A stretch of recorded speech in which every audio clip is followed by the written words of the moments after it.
every month, on a Friday afternoon, when good Tel Aviv citizens go to have their afternoon siesta, and of all the days in the week, Friday afternoon is the most sacred, and people are legitimately shouted out for making a noise.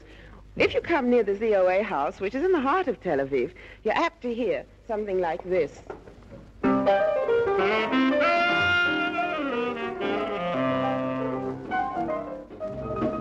don't know whether you consider that disturbing the peace, but the audience who comes here regularly, who packs the auditorium here, doesn't consider it disturbing the peace at all, because they're aficionados, you might say, of jazz. Jazz in Israel and jazz anywhere. I don't yet know whether there's any difference, jazz in Israel and jazz elsewhere. Maybe we're going to find something out about that in this program.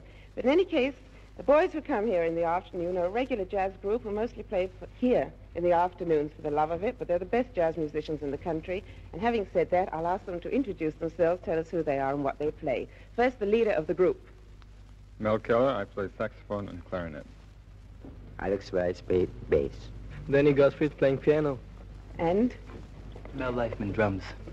Well, as a perceptive listener may gather, we've got two American accents, two non-American accents, and both the Mels, Mel Lifeman and Mel Keller, come from the States. Mel, just a few words about your own background. This is Mel Keller.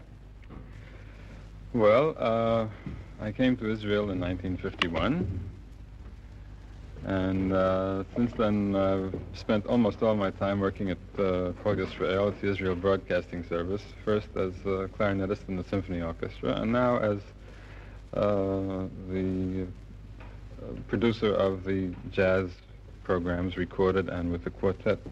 Mel Lifeman? Well, I've been here for 2 years, working musically with Mel's group. Well, for my main living, I'm a silversmith, and so I spend most of my time. Well, let's come to the pianist, Danny.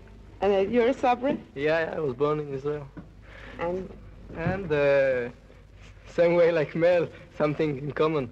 I played classical music, finished the academy, and only from the army time, when I was in the army, only from that time I began to play jazz. And so I came to Jerusalem to study at the university, and we met, Mel and I came to the group. It was the way. Alex Wise? I came in the country in 49. I studied in Italian music in Conservatorio Verdi, Milano. And I started playing in nightclubs and arranging for Kol Israel, writing for different films, music, background music.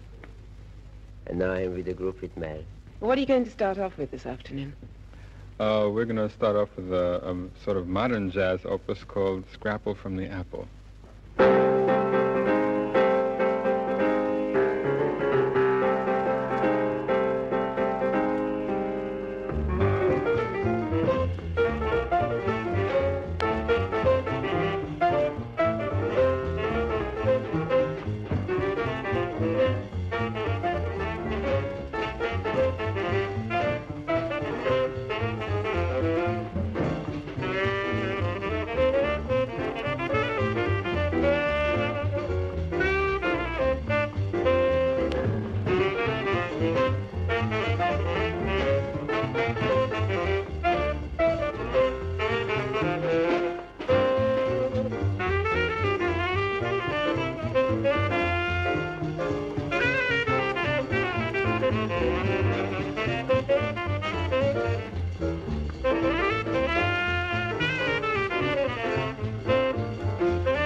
Do you concentrate mostly on Tel Aviv only?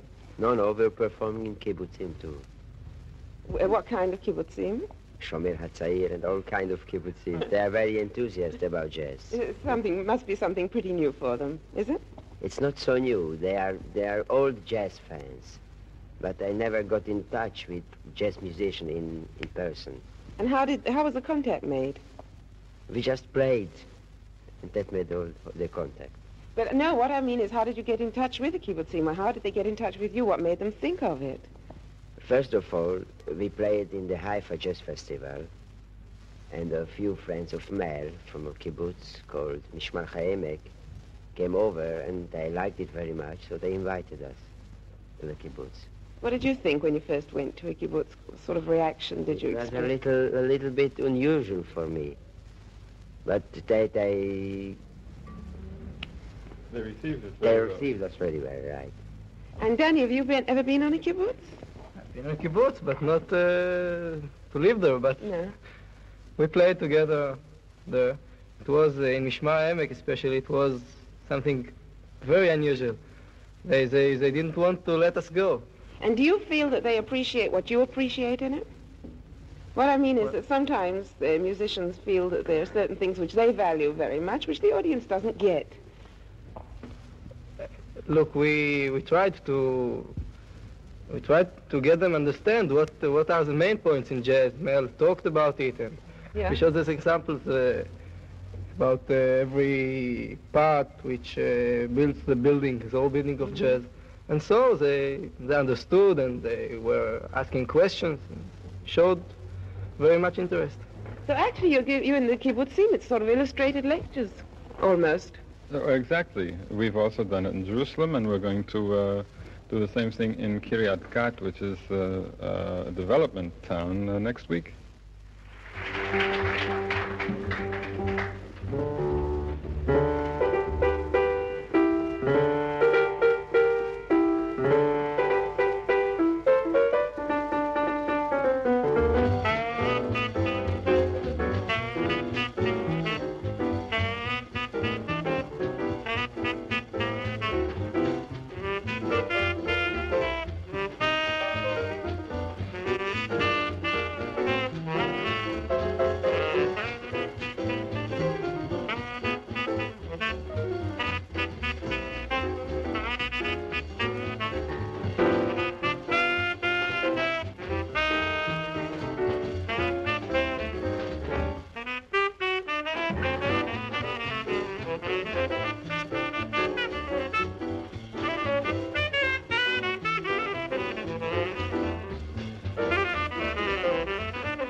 Mel Lifeman, the silversmith,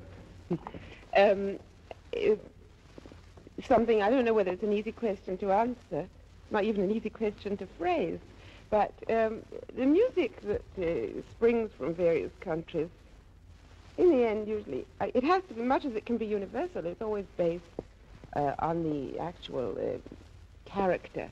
general character of the country itself. In the jazz was primarily American, and then when it went to Europe, I assume that you could tell European jazz from American jazz, couldn't you?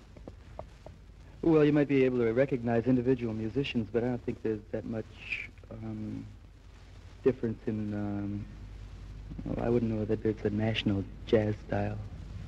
No. No, because in that case, the second part of my question falls away. I was going to say, much as there's all this activity to develop a certain style of Israel song, which actually has evolved more or less, I suppose. In playing jazz, do you feel at all that eventually, I don't for a moment suppose now, the character of the country and the people in it can possibly influence a certain way of playing? Well, it remains to be seen. Jazz is still pretty new in the country, and the country hasn't really had a chance to influence the way we're playing. I was thinking, for instance, of certain instruments that are used in the Middle East. Actually, I've more or less been only confined to my own thinking.